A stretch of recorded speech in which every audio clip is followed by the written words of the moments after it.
그럼 이 시간에 우리 같이 말씀 보도록 하겠습니다. 우리 골로새서 3장 22절로 23절 말씀 우리 같이 보도록 하겠습니다. 골로새서 3장 22절로 23절까지 말씀입니다. 골로새서 3장 22절로 23절 말씀. 다 찾았으면 우리 같이 한 목소리 읽도록 하겠습니다. 골로새서 3장 22절로 23절 말씀. 자, 시작. 종들아, 육체에 따라 너희 주인인 자들에게 모든 일에 순종하되 사람들을 기쁘게 하는 자들같이 눈으로 볼 때만 섬기지 말고 하나님을 두려워하면서 단일한 마음으로 하라. 또 너희가 무슨 일을 하든지 마음을 다해 주께 하듯 하고 사람들에게 하듯 하지 말라. 아멘. 이 시간 말씀을 위해서 기도하겠습니다. 조신 하나님, 이 시간 귀한 하나님의 말씀을 폈습니다. 하나님, 이 시간 당신 앞에 간구하옵나니 저희들에게 가르쳐 주시옵소서. 그리스도인으로서 저희가 하나님 앞에 일요일날 나가는 경배의 모습뿐만 아니라 월요일부터 토요일까지 살아가는 우리의 삶이 하나님 앞에 아름다운 예물로 드려질 수 있도록 도와주시옵소서. 저희들의 일터에서의 모습이, 저희들의 학교에서의 모습이 하나님을 기쁘게 하는 크리스찬의 삶이 될 수 있도록 하나님 도와주시옵소서. 오늘 이 시간 당신의 진리의 말씀을 듣습니다. 가르쳐 주시고 또 깨닫게 해주시고 또 하나님 안에서 저희를 변화시켜 주시옵소서. 오직 하나님만이 높임받는, 또 하나님만이 영광받는 시간이 될 수 있도록 하나님 역사해 주시옵소서. 온전히 당신께 의뢰하오니 당신께서 주관하여 주시옵소서. 이 시간 온전히 주께 부탁하며 예수님 이름으로 기도드립니다. 아멘. 감사합니다. 자리에 앉아주시고요. 오늘 이제 그리스도인의 직업 윤리에 대한 내용으로 이 오후 시간을 말씀을 전합니다. 많은 분들이 오후 시간 되면 피곤하죠. 피곤하고 저도 벌써 이제 긴장이 됩니다. 어느 몇 분이나 이렇게 조실지. 또 더구나 직업이면 나는 상관없어라고 생각하시는 또 많은 분들이 있을 수도 있고요. 그런데 여러분, 그 그리스도인의 직업 윤리라는 게 그리스도인이 직장에서 행하는 자세잖아요. 일에 대한 자세. 우리 자매님 여러분이 여러분 자녀 그렇게 가르쳐야 됩니다. 지금요. 여러분 자녀가 직장에 갔을 때 이 성품이 갖춰지는 게 아니거든요. 이 윤리를 가주는 게 아니거든요. 따라서 오늘 직장인들에 대한 이야기이긴 하지만 똑같은 원칙이 자녀 양육에 그대로 적용이 되고요. 저 역시도 항상 이 생각을 하고 자녀 양육합니다. 그래서 우리 부모님들 잘 들어주셔서 여러분 자녀들 양육하고 또 할머니 할아버지도 역시 마찬가지고요. 정말로 손자들 도와줄 때 어떠한 성품, 어떠한 윤리를 가지고 아이들이 자랄 수 있어야 되는지를 도와줄 수가 있어요. 그리고 형제님들은 이제 직장에서 일을 하잖아요. 더더욱 말할 필요도 없죠. 우리들의 삶이 예수님을, 그리스도를 높이는 삶이 어디에서나 돼야 되거든요. 그리고 학생들도 대학생이든지 고등학생들인지 상관없어요. 여러분이 어디 있든지 이와 같은 직업 윤리, 일에 대한 관점을 가지고 살아가셔야 됩니다. 그것이 크리스찬의 삶의 마땅한 길이거든요. 그래서 오늘 모든 분에게 해당된다는 것을 일단 말씀드리고 마음을 열어두시고 이 시간에 말씀 같이 보기 원합니다. 자, 여러분, 창세기에 보면 1장을 딱 펴자마자 하나님께서 나타나시죠. 그렇죠? 근데 하나님께서 뭘 하세요? 일을 하십니다. 창세기 1장부터 하나님이 일을 하세요. 그리고 하나님께서 아담을 창조하셨어요. 아담을 창조하자마자 일을 줍니다. 하나님이 아담을 창조하고 에덴 동산 거닐면서 이렇게 논의라고 그렇게 하지 않았어요. 창조하자마자 일을 주셨어요. 그래서 에덴 동산을 돌보고 가꾸고 모든 창조 세계를 다스리도록 엄청나게 많은 일이었죠. 그렇죠? 그래서 우리가 창세기 2장 2절 말씀에 보면 이렇게 기록되어 있습니다. 제가 읽어드릴게요. 그리고 제가 이제 시간 관계상 쭉 성경을 읽어 나갈 텐데 혹시 필요하면 성경 구절을 쓰셨다가 여러분 다시 한번 따라오셔도 괜찮습니다. 창세기 2장 2절에 보면 7째 날에 하나님께서 자신이 만든 자신의 일을 끝마치시고, 하나님이 자신의 일을 끝마치셨대요. 자신이 만든 자신의 모든 일에서 떠나 7째 날에 안식하시니라. 하나님께서도 일을 하셨다라고 정확히 우리에게 말씀해 주고 계세요. 그리고 아담에게도 일을 주셨고요. 자, 그런데 하나님이 일을 하셨고 아담에게 일을 주셨고 전부 언제 일어난 일이에요? 이 땅에 죄가 임하기 전이에요. 그렇죠. 그러면 하나님이 우리에게 주신 일이 좋은 걸까요? 나쁜 걸까요? 좋은 거예요. 좋은 거예요. 그런데 죄가 이 땅에 들어와서 모든 게 타락합니다. 그러면서 사람들이 이 일에 대한 관점, 시각, 자세, 태도 모든 것을 다 타락시켜요. 그래서 일이 왜곡되어져서 지금 오늘날 안 좋은, 부정적인 이런 식으로 이제 인식이 되어져 있어요. 하지만 원래 그게 아닌 거예요. 하나님이 의도하셨던 건 정말 우리에게 유익하고 우리에게 좋은 것으로 주신 거예요. 따라서 우리가 만약에 성경적인 관점에서 일을 올바르게 이해하지 못한다라면 세상의 철학에 파묻혀서 우리 역시 하나님이 주신 의도와 다르게 일을 바라볼 것이고 하나님이 기대하는 바와 다른 식으로 일을 대하고 일을 해 나갈 수밖에 없어요. 그래서 오늘 이 시간 여러분들이 정말로 성경적인 관점에서 일에 대한 올바른 관점을 같이 구축하고 그 다음에 거기서 실제로 몇 가지 실제적인 포인트를 같이 보기 원합니다. 오늘 많은 사람들이 일을 합니다. 여러분께 질문합니다. 왜 일을 하세요? 왜 일을 하세요? 그럼 이제 항상 교회니까 대답하기가 좀 조심스럽죠. 보통 이 대답하면 대부분 대답이 뭐라고 나와요? 먹고 살려고. 먹고 살려고. 거의 뭐 한 10명 중에 뭐 상당 다 먹고 살려고 일합니다. 그래요. 먹고 사는 것도 있어요. 그런데 제가 마태복음 6장 31절로 32절 말씀 한번 읽어드릴게요. 31절 마태복음 6장 31절로 33절입니다. 제가 읽어드리겠습니다. 그러므로 염려하여 이르기를 우리가 무엇을 먹을까? 혹은 우리가 무엇을 마실까? 혹은 우리가 무엇을 입을까 하지 말라. 이 모든 것은 이방인들이 구하나니 너희 하늘 아버지께서는 이 모든 것이 너희에게 필요하다는 것을 아시느니라. 오히려 너희는 첫째로 하나님의 왕국과 그분의 의를 구하라. 그러면 그분께서 이 모든 것을 너희에게 더하시리라. 아멘. 우리가 잘 알고 또 암송까지 하는 구절입니다. 이 말씀에 보면 무엇을 먹을까, 무엇을 마실까, 무엇을 입을까, 이것은 누가 구하는 거래요? 이방인들이 구하는 거래요. 여러분 이방인이에요? 이방인이 아니에요? 이방인 아니죠. 그럼 여러분 뭘 구해야 돼요? 그 다음 나오죠. 하나님의 왕국과 하나님의 의를 구해야 돼요. 그럼 먹는 건 누가 책임져요? 하나님이 더해 주신대요. 그러니까 우리의 목적은 뭐예요? 하나님의 왕국과 하나님의 의를 구하는 거예요. 그렇다면 우리가 일을 하는 목적, 우리가 이 땅의 삶을 살면서 많은 시간 일을 하면서 모든 사람이 일을 하는데 일하는 목적도 뭐가 돼야 될까요? 먹고 살기 위해서? 아니에요. 하나님의 왕국과 그분의 의를 구하기 위해서 우리가 일을 하는 거예요. 그게 바로 일하는 목적이에요. 그러면 하나님의 왕국과 하나님의 의를 구한다는 게 어떤 의미예요? 굉장히 또 이 내용만으로도 설교가 몇 편 나올 수 있죠. 하나님의 왕국과 의를 쉽게 말씀드릴게요. 쉽게 하나님께 영광 돌리는 삶 사는 거예요. 하나님께 하나님을 높이는 삶 살고요. 하나님을 기쁘게 하는 삶 사는 거예요. 그럴 때 하나님의 왕국과 의를 구하게 살게 돼 있어요. 그러면 하나님께 영광 돌리고 하나님 기쁘게 하기 위해서 우리가 어떻게 해야 돼요? 하나님의 말씀에 순종해야죠. 그러면 하나님이 주신 모든 명령 가운데 두 가지 명령이 다 매달려 있다고 그랬어요. 가장 핵심되는 것, 대계명. 그 대계명 두 개가 뭐예요? 하나님을 사랑하고 내 이웃을 사랑하는 거예요. 내 몸처럼. 온 마음 다해 하나님을 사랑하고 내 몸처럼 내 이웃을 사랑하는 거. 자, 그럼 이제 다시 한번 정리합니다. 우리가 살아가는 목적 뭐예요? 하나님을 사랑하고 내 이웃을 사랑하기 위함이에요. 이 땅에 있는 동안. 자, 그러면 일하는 목적은 뭐예요? 자연스럽게 하나님을 사랑하고 내 이웃을 사랑하기 위한 거예요. 하나님을 사랑하고 내 이웃을 사랑하기 위한 거예요. 자, 여기까지 이해되셨어요? 에베소서에 보면 이 내용을 우리들에게 말해주는 의미를 전달하는 구절이 나와요. 에베소서 4장 28절에 보면 에베소서 4장 28절에 이렇게 나와 있습니다. 도둑질을 한 자는 더 이상 도둑질을 하지 말고 라고 나와 있어요. 자, 뭐라고요? 도둑질을 한 자는 더 이상 도둑질하지 말래요. 그리고 노동을 하래요. 즉 일을 하래요. 그래서 어떻게 하라고요? 그래서 어떻게 하라고 할 것 같아요? 너 스스로 먹고 살 줄 알아야 된다. 이렇게 말이 나올 것 같아요? 에베소서 4장 28절 펴신 분들은요, 보세요. 도둑질을 한 자는 더 이상 도둑질을 하지 말고 오히려 노동을 하여 궁핍한 자에게 줄 수 있도록 자기 손으로 선한 것을 할지니라. 이렇게 나와 있어요. 그러면 도둑질을 하지 말고 네가 일하래. 그렇지, 일하지. 내가 도둑질하는 거 일해서 내가 먹고 살아야지. 이렇게 생각할 것 같은데 네가 먹고 살라는 얘기는 없어요. 예? 도둑질 하지 말래요. 오케이, 안 했어. 일하래요. 열심히 일했어. 근데 먹고 살래? 아니요. 먹고 사는 게 아니라 궁핍한 자에게 도와주래요. 그리고 자기 손으로 선한 것을 하래요. 그렇게 하기 위해서 일하래요. 하나님은 우리에게 일을 주셨습니다.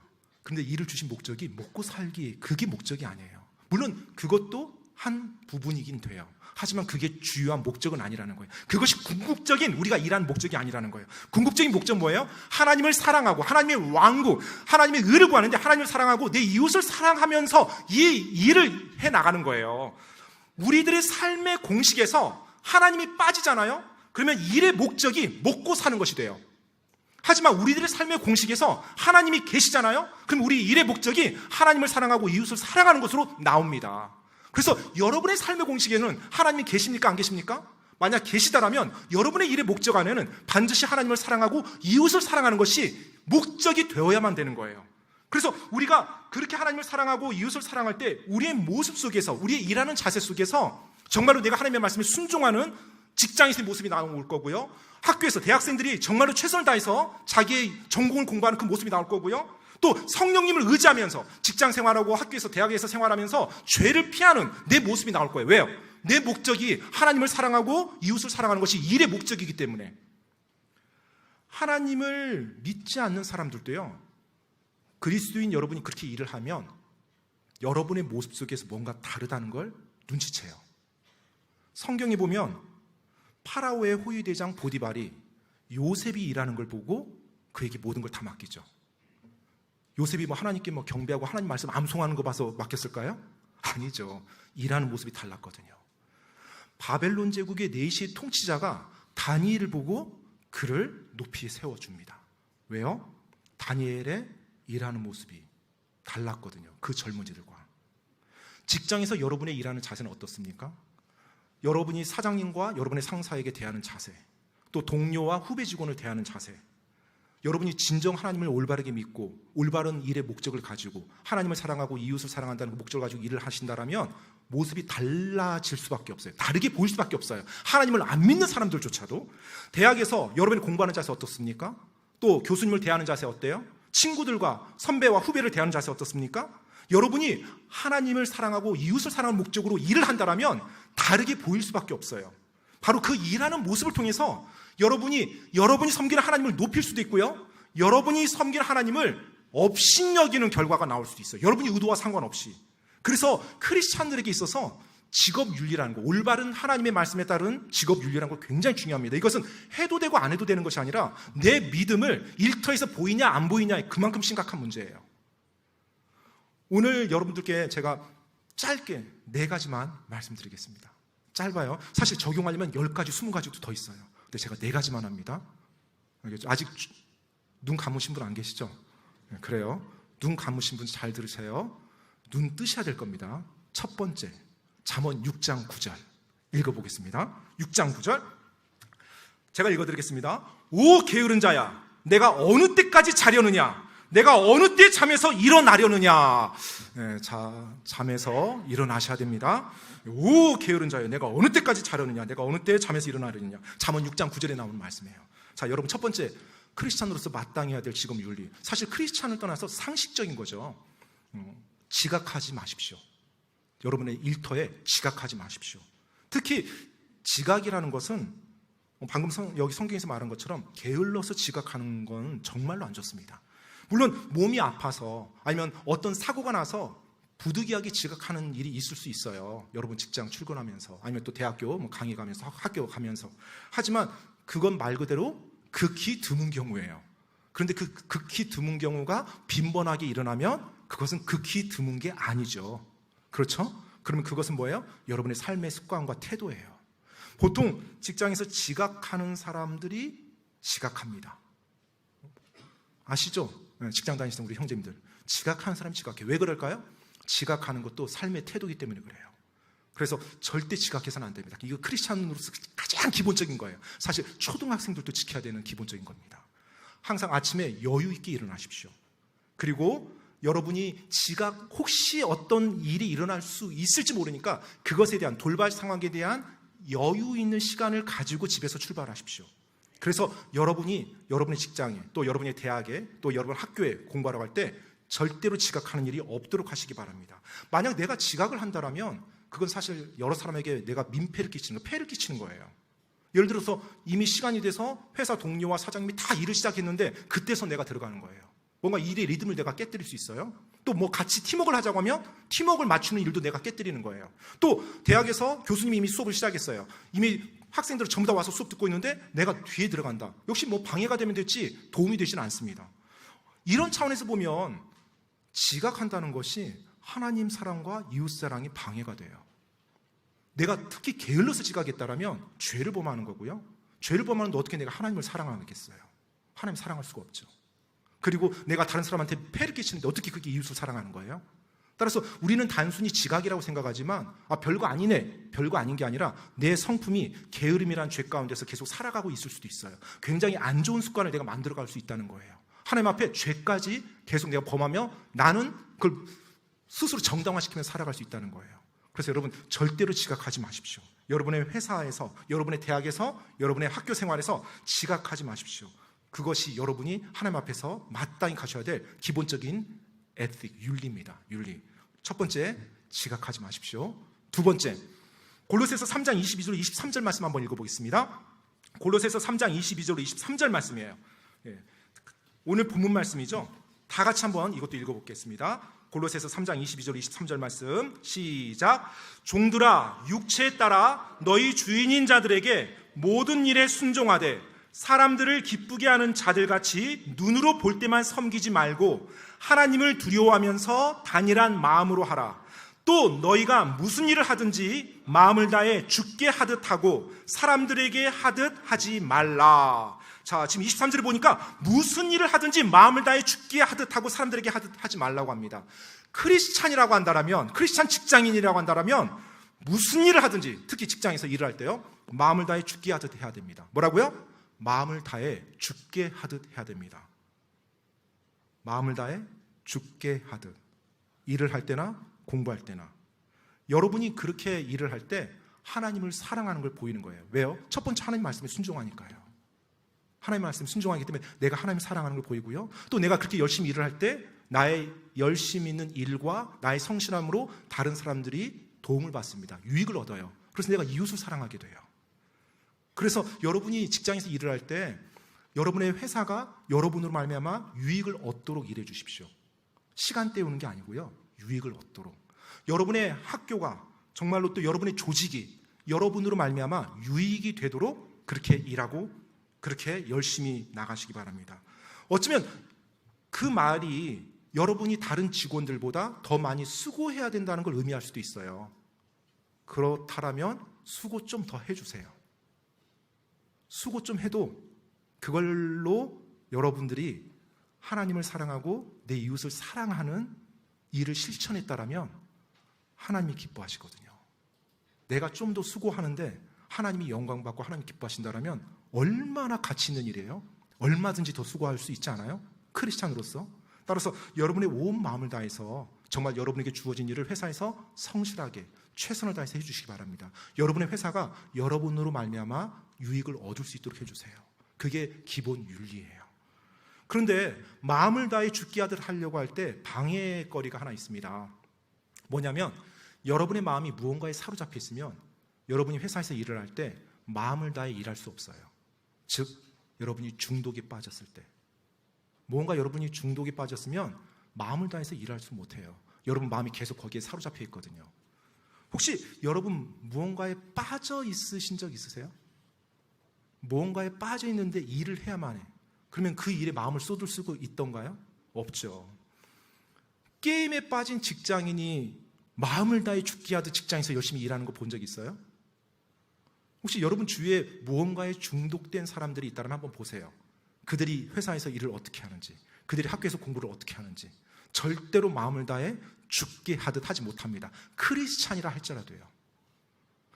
제가 그 대학원 시절에 제 친구와 이제 군대 갔다 온 제 동기가 있는데 저희 과는 아니었어요. 근데 이제 교회를 같이 다녔어요. 그래서 이제 방을 같이 썼어요. 방을. 제가 이제 전세방을 구했었거든요. 자취방을. 그래서 뭐 저한테 돈 몇만 원 주겠다고 같이 방을 쓰자고 해서 알았다고 이제 썼는데 그 친구가 게임에 중독이 된 거예요. 언제 중독된지 모르겠어요. 군대 갔다 와서 이제 잠깐 복학하기 전에 그때 게임을 한 건지 언제 한 건지. 밤마다 게임을 하는 거예요. 밤마다. 저는 자야 되는데. 나중에 이제 무슨 막 게임 소리가 막 나서 막 뭐 예스로 막 탱크가 움직이고 막 쾅쾅 소리나서 잠 좀 자자 그랬더니 알았어 미안해 하더니 그 다음날 헤드셋을 준비해 왔더라고요. 그러면 너 학교 안 가니 했더니 가야지, 씻고 가야지. 이제 밤을 새는 거예요. 그리고 제가 이제 대학원 실험실 갔다가 잠깐 낮에 이제 점심 때 뭐 가지러 오면 그때까지도 잠을 자고 있어요. 학교를 잘 다녔을까요? 못 다녔을까요? 못 다니죠. 한 학년을 3년을 다니더라고요. 3년을. 나중에 한 20년 지나고 나서 소식을 들었어요. 졸업은 했다고. 근데 그 친구 이제 본인이 게임에 빠져서 공부를 못해서 유급을 당했는데 부모님께는 학교 공부가 너무 어려워서 힘들다고. 그럼 부모님이 뭐라고 말해요? 힘내라고, 열심히 하라고 위로해주고, 알겠다고. 그리고 다시 또 게임하고. 그래서 여러분, 무언가에 중독됐다는, 그래서 제가 6개월 동안 그 친구랑 같이 같은 방에서 살았어요. 게임 중독됐다는 것이 어떤 모습인지 너무나 많이 제가 절절하게 경험했기 때문에 우리 CC 학생들한테 그렇게 제가 외치는 거예요. 대학생들도 쉽게 빠져요. 군대 갔다 온 사람도, 심지어 직장인도 빠집니다. 직장인도 빠져요. 집에만 와면 게임 켜요. 그것 때문에 이혼까지 고려하는 한 아내를 제가 만나본 적이 있었어요. 공무원이었는데 칼같이 와서 집에 컴퓨터 세대를 놓고 게임을 해요. 그리고 청소년 된 아들한테 와서 도와주라고 합니다. 그러니까 엄마가 속이 터지죠. 근데 직장인이에요. 직장인. 그 직장인이 회사 가서 올바르게 일을 할 수 있을까요? 못하죠. 모든 마음이 거기에 뺏겨 있는데 어떻게 마음을 다해서 일을 해요? 빨리 시간 지나라. 오늘 저녁 때 가면 어떻게 몇 판이 해야지? 절대로 여러분 마음속에 무언가 사로잡혀 있다면 죽게 하듯 하지 못합니다. 그래서 크리스찬 여러분, 정말로 혹시 미디어라든지 때때로 술에 중독된 사람은 없겠죠, 이 자리에.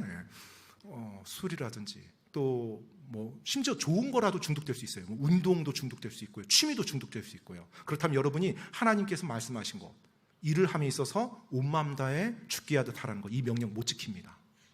못 지켜요. 그러면 하나님 사랑할 수가 없죠. 하나님의 말씀을 어기는데 어떻게 하나님 사랑합니까? 또 내 이웃을 사랑할 수 없어요. 왜? 내가 올바르게 일하지 않는데 어떻게 내 이웃이 나로 인해서 피해를 보지 유익을 얻겠습니까?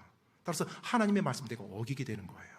그래서 크리스찬으로서 여러분 일을 하신다면 정말로 마음을 다해서 죽게 하듯 올바르게 하시기 바랍니다. 그것이 마땅한 도리입니다.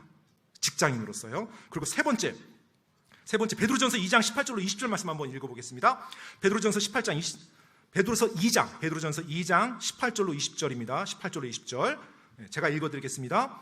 종들아, 모든 두려움을 가지고 너희 주인들에게 복종하되 선하고 부드러운 자들에게 뿐만 아니라 까다로운 자들에게도 그리하라. 사람이 부당하게 고난당하고도 하나님을 의식함으로 고통을 견디면 이것은 감사할 일이나 너희가 너희 잘못으로 인해 매를 맞고 참으면 그것이 무슨 영광이냐. 그러나 너희가 잘 행하다가 그것으로 인해 고난당하면서도 끈기 있게 그것을 견디면 이것은 하나님께서 받으실 만한 것이니라. 아멘. 자, 여러분, 세 번째 크리스찬으로서 마땅한 직업 윤리입니다. 부당한 일을 당할 때 하나님을 의식하며 견디십시오. 직장에서요, 또 어디에서나 마찬가지입니다. 부당한 일을 당할 때 하나님을 의식함으로 견디십시오. 이것이 여러분 회사에서 마땅히 취해야 될 모습이에요. 방금 베드로전서 2장 18절로 20절 말씀 보면 하나님께서 우리에게 말씀해 주신 게 있어요. 선하고 부드러운 자들에게 뿐만 아니라 까다로운 자들에게도 복종하라고 그랬죠. 이 말은 무슨 말이에요? 우리가 앞으로 경험하는 이 세상 속에 선하고 부드러운 상사나 사장님도 있겠지만 까다로운 상사나 사장님도 만날 거라는 거예요? 안 만날 거란 거예요? 네, 만난다는 얘기죠. 그죠? 아직 안 만나보셨나 보네요. 조용한 거 보니까. 네, 만나죠. 그런데 까다롭든지 선하고 부드럽든지 어떻게 하래요? 복종하래요. 복종하래요. 그리고 부당하게 고난당하고도 하나님을 의식해서 내가 그 고난을 견디면 그것이 감사할 일이래요. 그리고 그것이 하나님께서 받으실 만한 일이래요. 그래서 여러분, 일을 하다 보면 제 경험상으로는 100%라고 감히 말할 것 같은데요, 반드시 부당한 일 경험합니다. 네, 내가 정말로 열심히 노력했는데 어느 날 사라져요. 누군가 시기 질투하고 누군가 아무튼 갑자기 나서서 모든 게 억울한 일이 일어나요. 회사 생활하거나 일을 하다 보면. 그런데 그때 크리스찬 여러분, 여러분이 하셔야 될 것은 반드시 하나님을 생각하며 견뎌내시는 거예요. 견딘다는 게 무슨 말이에요? 견딘다는 게 두고 보자 이건가요? 이거 견디는 게 아니에요. 이건 벼르는 거죠. 견디는 게 아니라 벼르는 거고요. 벼르는 건 잘못된 겁니다. 원한을 품고 하는 거예요. 견딘다는 건 그 사람이 나에게 잘못하고 그 사람이 나에게 죄를 범했다 할지라도, 그 사람이 나에게 부당한 일을 했다 할지라도 내가 하나님 앞에서 죄를 짓지 않는 거예요. 내가 하나님 앞에서 올바르게 행하는 겁니다. 그래서 내가 그 사람을 악으로 갚지 않는 거예요. 내가 그 사람에게 선으로 이기는 거예요. 그것이 견디는 거예요. 알겠죠? 그냥 꾹 이 악물고 벼르는 게 아니라 하나님 안에서 올바르게 나가는 것이 견디는 거예요. 그래서 20절 말씀에 보니까 여러분 잘 행하다가 그것으로 인해 고난을 당하면, 그러니까 잘 행하는데 고난 당할 수 있다는 거예요. 하나님께서 고난을 당하면서도 이제 20절에 끈기 있게 그것을 견디면이에요. 끈기 있게. 하나님께서 어떤 단어를 사용하실 때면 의미심장한 겁니다. 끈기 있다라면 어느 정도 참아야 끈기가 있는 걸까요? 하루 이틀 정도 가지고 끈기 있다고 말할 수 있을까요? 하루 이틀 가지고는 아니겠죠. 제법 그렇게 갈 수 있다는 거예요. 억울하고 부당하고 엄청난 잘못된 일이, 나한테 안 좋은 일이. 요셉의 경우, 또 다윗의 경우, 다니엘의 경우 성경에 보면 보통 한 1, 2년에서, 물론 적게는 몇 달짜리도 있었어요. 많게는 10년 넘게까지 이 부당한 일을 견디는 내용이 나와요. 10년 넘게까지. 그래서 하나님이 어쩌면 끈기란 말을 쓰셨던 것 같아요. 끈기. 쉽게 포기하지 않고 끝까지 하나님 말씀 붙들고 하나님 의식하면서 내가 하나님 앞에서 올바르게 행동하는 거예요. 바로 그렇게 나갈 때 중요한 일이 직장에서 일어나요. 여러분의 직장에서 여러분을 말미암아 하나님을 사랑하고 이웃을 사랑하는 아름다운 광경이 펼쳐지는 거예요. 하나님이 여러분의 모습을 통해서 여러분 직장 안에서 올바른 하나님의 그분의 일을 시작할 수가 있어요. 여러분의 모습을 통해서요. 그래서 여러분 정말로 하나님께서 여러분의 직장에 허락한 어떤 부당한 일이 있다. 그렇다면 하나님을 의식함으로 끝까지 견디시기 바랍니다. 요셉처럼, 다윗처럼, 다니엘처럼. 알겠죠? 근데 부당한 일을 당할 때 조심해야 되는 부분이 있는데 어떤 걸 조심해야 되냐면 쉽게 죄를 짓기 쉬운 영역이 있어요. 바로 여러분의 말이에요. 말. 행동까지는 뭐 참을 수 있어요. 근데 말은 크리스찬들이 정말로 조심해야 돼요. 왜냐하면 사탄이 너무나 크리스찬들로 하여금 쉽게 무너뜨리는 게 말이거든요. 부당한 일을 당할 때 여러분의 입술에서 저주나 욕이나 저질스러운 말이 나오지 않도록 봉인하세요. 저주나 욕이나 저질스러운 말이 나온다는 것은 부당한 일을 당할 때 이미 여러분 마음에서 죄를 지었다는 얘기예요. 그러면 하나님의 입장에서는 어떻게 해야 될까요? 여러분이 견딘 거예요? 아니에요. 여러분도 심판의 대상자가 돼요. 왜? 죄를 범했으니까. 내가 욕이나 저주나 저질스러운 말을 하는데 어떻게 하나님이 내 삶에 복을 주길 기대할 수 있어요? 내가 욕과 저주를 품어대고 있는데 어떻게 하나님을 사랑한다고 말할 수 있겠어요? 그래서 여러분, 다른 사람이 죄를 지었다고 해서 나 역시 그 사람에게 죄를 지어서는 안 됩니다. 마찬가지로 다른 사람이 나에게 잘못된 행동이나 나에게 나쁜 말을 했다고 해서 내가 그 사람에게 똑같이 잘못된 행동과 나쁜 말로 되갚아줘서는 안 돼요. 직장 내에서 뭐 어떤 상사나 뭐 사장님이나 뭐 다른 동료가 여러분에게 마음 상하는, 여러분의 마음을 상하게 하는 그런 일을 했다 할지라도, 또 여러분이 부당한 일을 당했다 할지라도 절대로 여러분 입에서 나쁜 말이 나오지 않게 하십시오. 왜요? 하나님이 들으시니까요. 하나님이 여러분 옆에 계시다고 생각해 보세요. 욕을 할 건지 그 사람을 향한 저주를 퍼부을 건지. 하나님이 여러분 보고 계세요. 하나님이 여러분 부당한 일 당한 거 알고 계세요. 그리고 여러분을 지켜보세요. 어떻게 하는지.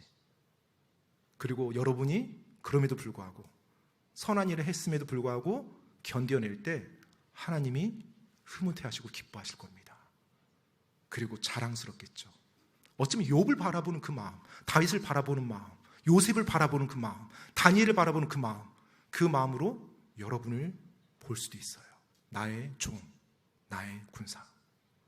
여러분이 하나님의 손에 쓰임받는 사람이 되는 거예요.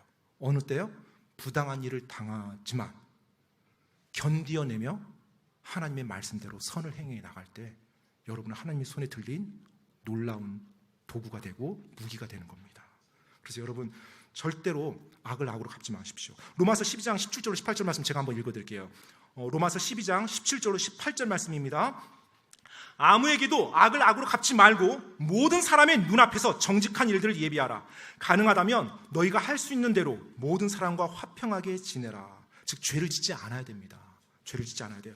악을 내가 당했어도 악으로 갚아서는 안 돼요. 같은 로마서 12장 21절에 보면 악에게 지지 말고 도리어 선으로 악을 이기라 라고 말씀했어요. 선으로 악을 이겨야 됩니다. 따라서 여러분, 욕을 하는, 저주하는 저질스러운 말 여러분 입 밖으로 내지 마십시오. 그리고 또 한 가지 여러분께 부탁드리면, 그런 말을 하는 사람과 친밀하게 지내지 마십시오. 좀 멀리하세요. 그런 말을 수시로 나오는 사람들, 심지어 여러분을 위해서 욕해주는 사람도 조심하셔야 돼요. 여러분을 위해서. 오늘 회사에서 내가 이런 일 당했어. 어떻게 그런 회사가 XX 막 말이 나왔다. 그러면 나를 위한다기보다 지금 하나님 앞에서 같이 죄짓기가 쉬워요. 알겠죠? 그러니까 여러분을 위한다 할지라도 일단 입에서 욕이나 저주나 불만, 불평이 나오면 멀리 하시기 바랍니다. 여러분의 기분보다도 하나님 앞에서 죄를 짓지 않는 것이 훨씬 더 가치 있는 일이에요. 훨씬 더. 그래서 정말로 부당한 일을 당했을 때 여러분 견뎌내면서 묵묵하게 여러분에게 주어진 일 해 나가십시오. 그럴 때 하나님이 여러분을 아름답게 사용하실 겁니다. 우리가 다 남송 많이 하는 갈라디아서 6장 9절 말씀에 보면 우리가 잘 행하는 가운데 지치지 말지니 우리가 기진하지 아니하면 정해진 때 거두리라. 하나님께서 약속해 주셨어요. 따라서 지치지 마시고 견뎌내십시오. 그럴 때 하나님이 여러분 삶을 통해서 그 직장 안에서, 그 학교 안에서 어떻게 역사하는지 경험해 보시기 바랍니다. 제가 보장합니다. 놀라운 경험을 할 거예요. 그리고 그런 경험이 여러분으로 하여금 하나님을 더 붙잡게 만들어줍니다. 상대방이 말을 함부로 하면 기분 좋을 사람이 어디 있어요? 제가 이렇게 지금 여러분께 설교하니까 누가 저한테 욕하면 그래 하고 막 웃으면서 잘 받아줄 것 같아요? 저도 기분이 나쁘죠. 그렇죠? 기분 나빠요. 그런데 여러분, 기분이 나쁘고 상대방이 나한테 욕을 하거나 안 좋은 말을 했다고 해서 그리스도인으로서 여러분의 품격을 떨어뜨리지 마세요. 똑같이 대하면 그 순간 여러분의 품격 떨어지는 거예요. 또 여러분의 경건한 성품을 버리지 마세요. 그 사람이 여러분에게 죄 지은 것 때문에 여러분의 경건한 성품을 버릴 만한 가치가 있어요? 아니에요. 진짜 고귀한 거거든요. 그거 붙잡으세요. 하나님이 나중에 반드시 그거에 따른 보상 주실 겁니다. 그 경건한 성품 붙잡으며 나가시기 바랍니다. 그리고 또 말에 대해서 한 가지만 더 말씀드리면 절대 불평하지 마세요. 여러분 회사 다니면서 절대 불평하지 마세요. 주로 제가 이렇게 회사 다니면서 보니까 불평하는 많은 요소가 연봉과 연관되어 있더라고요. 보니까 항상 내가 이 돈 받고 이거 해야 돼, 돈도 조금 주면서 항상 연봉 얘기가 나와요. 근데 여러분, 일단 여러분 연봉 같은 경우나 여러 가지 프로젝트 일이라든지 다 계약을 하고 하죠. 우리 형제님들 그렇죠? 계약을 하고 하면 계약을 했으면 더 이상 거기 얘기하지 마세요. 그리고 열심히 일만 해주면 돼요. 알겠죠? 그러면 내년에 인사고과 때 그것을 또 고려를 하겠죠. 그래서 불평을 한다고 해서 해결될 건 하나도 없어요. 그러니까 불평하지 말고 이미 여러분 계약했으면 최선 다해서 일해주세요. 불평할 때 여러분 그 기간 동안 계속 불평하면서 일하잖아요. 일하면 그 기간이 지나도 변하지 않는 것 연봉이에요.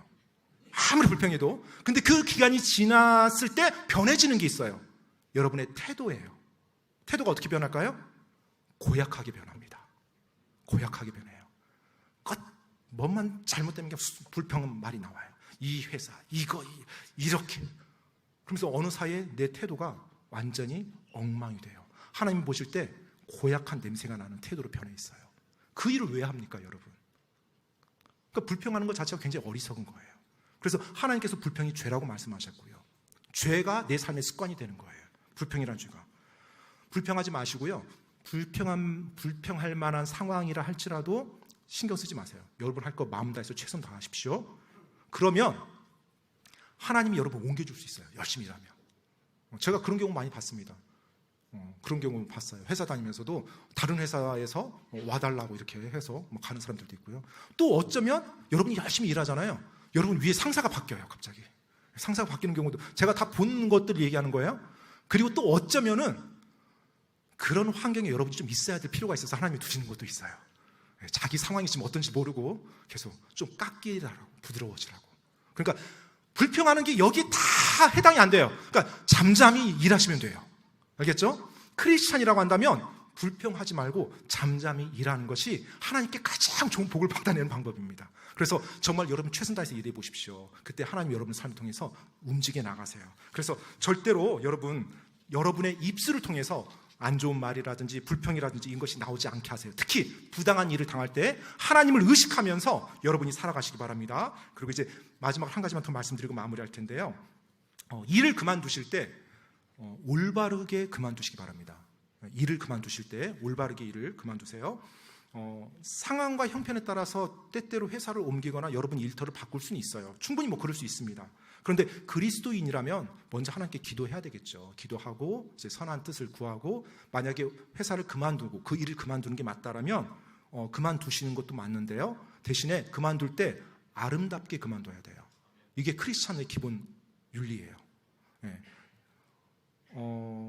회사에 퇴사 규정이 있으면 그 규정을 따라 주십시오. 보통 우리나라 같은 한 달 정도 이렇게 미리 알리고 그다음에 인수인계하고 이런 절차를 밟는데 반드시 그 절차를 성실하고 올바르게 따라 주십시오. 퇴사를 한다고 말한 이후에 태도가 돌변하는 사람들이 있습니다. 이제 나갈 건데 하면서 갑자기 태도가 바뀌어요. 절대로 그리스도인이 그런 모습 보이면 안 됩니다. 알겠죠? 회사에서 정해진 기간 동안 여러분이 급여를 받고 일하기로 했던 그 순간까지 영원히 다닐 것처럼 최선 다해서 일해 주십시오. 그리고 떠나는 거예요. 나 이제 퇴사할 회사야? 이제 부장? 과장 필요 없어. 이제까지 나를 얼마나 이런 식으로 나를 힘들게 했는데 하면서 태도가 돌변해요. 절대 그렇게 되면 안 돼요. 어쩌면 마지막 퇴사한다고 말하면서 보여줬던 여러분의 모습, 그 모습이 그분들의 눈에 영원히 기억될 수 있어요. 그리고 그 모습이 여러분의 진짜 모습이라고 인식할 수도 있어요. 여러분이 퇴사한다고 할 때 회사의 규모마다 다르겠지만 사장님도 볼 거고요, 여러분 위에 상사도 볼 거고요, 여러분 동료도 여러분 볼 거고요, 심지어 여러분 부하 직원도 여러분 볼 거예요. 여러분의 모습이 어떤지. 그리고 그 모습 속에서 여러분을 생각할 겁니다. 판단할 거예요. 크리스찬이라고 한다면 정말로 여러분 올바른 모습으로 그만둬야 됩니다. 좋은 관계, 여러분이 그동안 쌓아왔던 그리스도인의 간증, 이거 다 한순간에 잃어버릴 수 있어요. 퇴사를 잘못함으로, 올바르지 못한 모습으로 일을 그만둠으로 모든 걸 다 잃어버릴 수 있어요. 그래서 여러분 그리스도인으로서 더더욱 여러분의 아름다운 간증 잃어버리서는 안 돼요. 왜냐하면 여러분이 예수님의 이름을 지니고 다니는 사람이잖아요. 그렇죠? 예수님의 이름을 지니고 다니는 사람이 예수님을 믿지 않는 사람보다 더 못하게 마무리를 한다. 이것처럼 하나님의 이름을 창피하게 만드는 게 없거든요.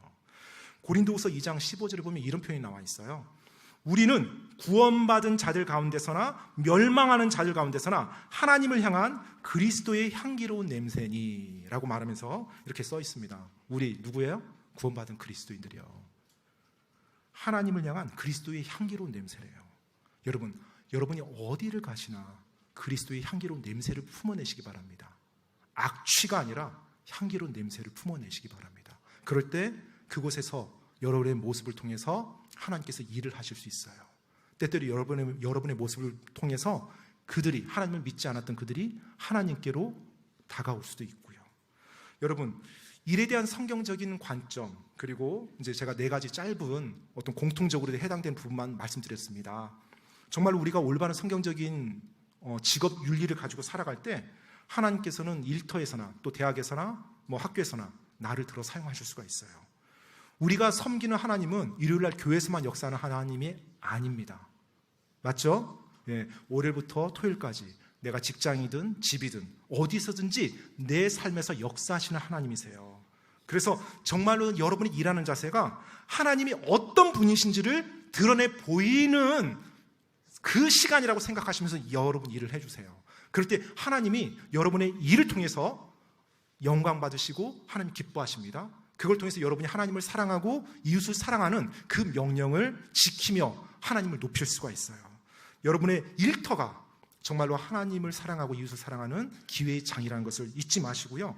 그 고린도전서 10장 31절에 보면 이렇게 말이 나와 있습니다. 그러므로 너희가 먹든지 마시든지 무엇을 하든지 모든 일을 하나님의 영광을 위하여 하라. 뭐라고요? 모든 일을 하나님의 영광을 위하여 하라라고 말씀하고 있어요. 하나님의 영광을 위해서 일하십시오. 알았죠? 먹고 사는 게 아니라 하나님의 영광을 위해서요. 지각하지 마십시오. 왜? 하나님의 영광을 위해서. 마음을 다해 죽게 하듯 일하십시오. 왜? 하나님의 영광을 위해서. 부당한 일 당할 때 하나님을 의식하며 견디십시오. 왜? 하나님의 영광을 위해서. 죄를 죄로 받지 마십시오. 하나님의 영광을 위해서요. 일을 그만둘 때 아름답게 올바르게 마무리하십시오. 왜? 하나님의 영광을 위해서요. 그리스도의 간증을 잃어버리지 마시기 바랍니다. 하나님의 영광을 위해서요. 바로 그와 같은 삶이 여러분의 삶에서 드러나기 원하고요. 또 여러분의 자녀가 그런 크리스찬 직장인으로 또 크리스찬 일꾼으로 아름답게 훈련되어지길 원하고요. 또 우리 형제님들은 정말 직장에서 그와 같은 모습으로 수많은 사람들에게 선한 영향력을 미쳐서 정말 많은 사람들을 오히려 주님께로 인도하는 그런 아름다운 모습, 요셉과 같은, 다니엘과 같은, 다윗과 같은 그런 형제님들이 되길 바랍니다. 이 시간에 기도하고 마치겠습니다. 함께 기도하겠습니다. 좋으신 하나님, 정말로 일에 대해서 우리가 올바른 관점을 가질 수 있도록 도와주십시오. 이방인들과 같이 먹고 살기 위해서 일하는 것이 아니라 정말로 하나님을 사랑하고 이웃을 사랑하는 것이 내가 이 땅에서 일을 하는 목적임을 올바르게 가질 수 있도록 하나님 도와주시옵소서. 그리고 이를 통해서 정말로 하나님께 영광 돌리는 삶을 살 수 있도록 하나님 도와주시옵소서. 혹시 하나님 오늘 이 시간 정말 이 말씀을 들으면서 내 스스로가 일에 대해서 잘못된 개념을 가지고 있던 것은 없었는지요? 그냥 회사는 적당히 다니고 월급 받고 내 삶을 인조해야 하는 것이, 또 요령 피우면서 또 줄을 잘 서는 것이 회사 생활 잘한 것이다. 세상에 너무나도 잘못된 그런 직업 윤리들이 난무하고 있는데 하나님 오늘 말씀에 비추어서 혹시 내가 놓치고 있었던 부분이 있다라면, 또 내가 잘못 받아들인 개념이 있었다라면 그 부분을 하나님 앞에서 올바르게 바꾸며 하나님께 영광 돌리는 일을 해나갈 수 있도록 도와주시옵소서. 정말 하나님을 사랑하고 이웃을 사랑하는 그 삶이 나의 일터에서 일어날 수 있도록 하나님 도와주시옵소서. 이를 통해서 정말 하나님을 사랑하고 이웃을 사랑하는 삶이 이곳에 있는 우리 성도님들 한 분 한 분 모든 분들에게 펼쳐지길 원합니다. 그리고 우리의 모습을 통해, 우리의 일을 통해 하나님의 영광 받기 원합니다. 하나님, 정말로 올바른 모습으로 우리가 직장에서 또 대학에서 또 학교에서 또 어디에서든지 그렇게 일을 해 나갈 수 있도록 도와주시옵소서. 다시 한번 우리들에게 선한 놀라운 하나님이 되어주셔서 감사드립니다. 오늘 이 시간 인도하신 주님께 감사드렸고, 또 이제 오후 시간 마무리하고 집에 돌아갈 때도 하나님께서 안전으로 지켜주시옵소서. 이 시간 인도하신 주님께 감사드리며 예수님 이름으로 기도드립니다. 아멘.